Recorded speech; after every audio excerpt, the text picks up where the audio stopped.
Howdy, it's Jim Murado, and this is July 2023, a very hot day on the Natchez Trace Parkway, and we're driving up to the Meriwether Lewis Monument and Grave Site.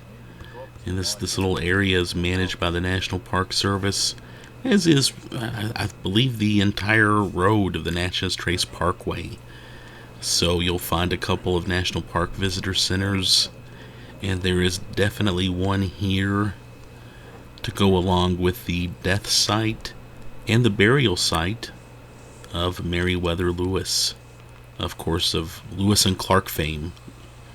And you'll see that monument. We're kind of driving up to it. There it is, out our window. And that is where he is buried. There's a very nice and fitting monument to him right there. This was one of the more interesting stops on our trip. This was definitely a highlight. Of course, Meriwether Lewis died mysteriously, and it's still debated whether it was a suicide or murder or what exactly happened.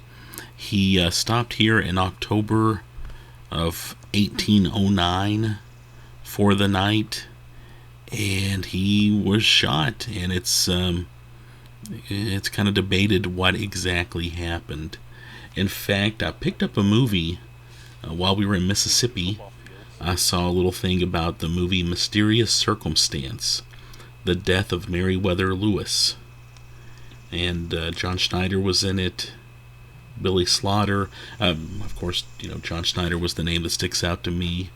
I love that guy. But interesting movie, and it sort of shows, I think, 4 different scenarios of what they think may have happened, and they're all very different. But I enjoyed that movie, and it's worth tracking down if you're interested in this story and in this case. Like I said, there's a National Park Visitor Center of a short walk from the grave here, and there's actually the original tavern right there. There's the kind of footprint of it, of the original grinder stand location. You can get out and literally walk and stand where everything would have happened. And then there's the National Park Visitor Center, which is, I believe, a replica of the tavern. And there is one room that gives a lot of information about Meriwether Lewis and his life. A lot to see here. And there's some written accounts that you can read. And then the other room is kind of a little gift shop, and that's where the Rangers are. Talked to some very friendly Rangers here on this day. You could definitely tell that they enjoy talking history and being a part of this history right here in Tennessee. I wanted to mention, too, I picked up a book, The Haunted Natchez Trace by Bud Steed. Really well done. I know ghost books and haunted books can be kind of iffy sometimes.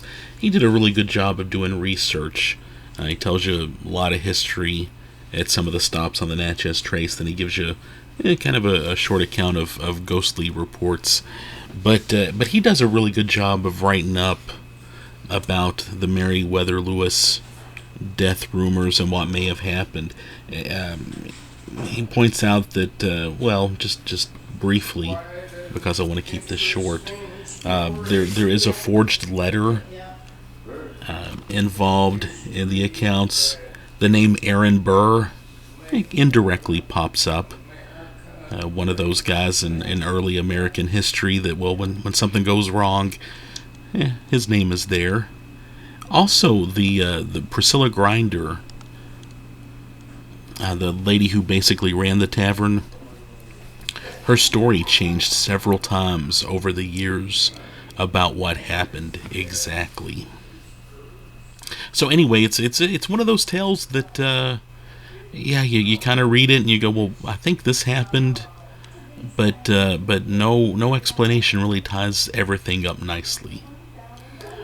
Anyway, this was a great stop on the Natchez Trace Parkway. It's definitely one of those bucket list places if you're into history and mysterious things that happen in history, and we were really glad that we got to stop here. I'll put up another video on the Natchez Trace too.